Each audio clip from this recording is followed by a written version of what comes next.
Samantala, sa gitna ng bahagyang paghupa ng tensyon sa Middle East, bunsod ng nabubuong peace agreement, inaasahan ang positibong epekto nito sa Pilipinas, partikular na pagdating sa presyo ng petrolyo.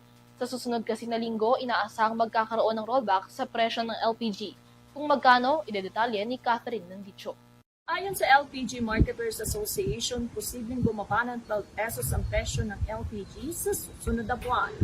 Ito'y dahilan ng pagbaba ng langis. Ayon naman sa grupo, maaari itong makatulong para sa mga kasambahayan at mga negosyo. Bali sa paunang pagtataya ng grupo, maaaring umabot sa 12 pesos kada kilo ang rollback sa presyo ng LPG.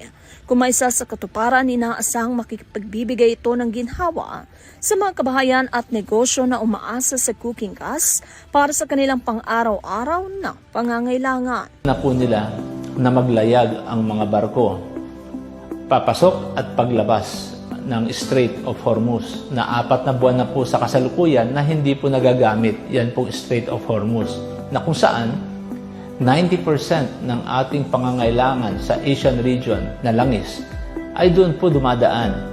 Kaya tayo po nitong nakalipas na 4 na buwan ay sa Amerika ho kumukuha, di hamak na mas malayo ang lugar na pinagkukunan natin, kaya po ang ating shipping cost ay mas mataas.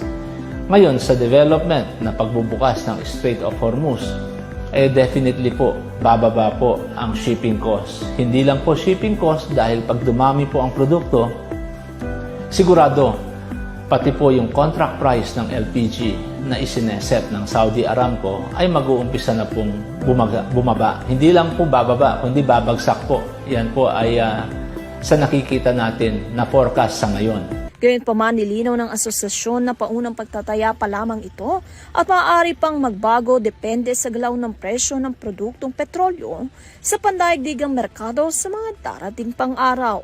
Patuloy naman na minomonitor ang mga industriya ng langis sa sitwasyon sa pandaigdigang merkado upang matukoy ang magiging pinal na presyo ng LPG para sa buwan ng Hulyo. Inaasahan naman ang opisyal na anunsyo ng mga kumpanya ng LPG hinggil sa price adjustment sa mga susunod na araw. Samantala, inilabas ng Department of Energy ang mga adjustment sa presyo ng mga produktong petrolyo simula June 23 hanggang June 29. Ang mga pagbabagong ito ay nakabatay sa galaw ng pandaigdigang merkado ng langis sa gitna na patuloy na kaganapan sa Middle East na nakaapekto sa global supply at presyo.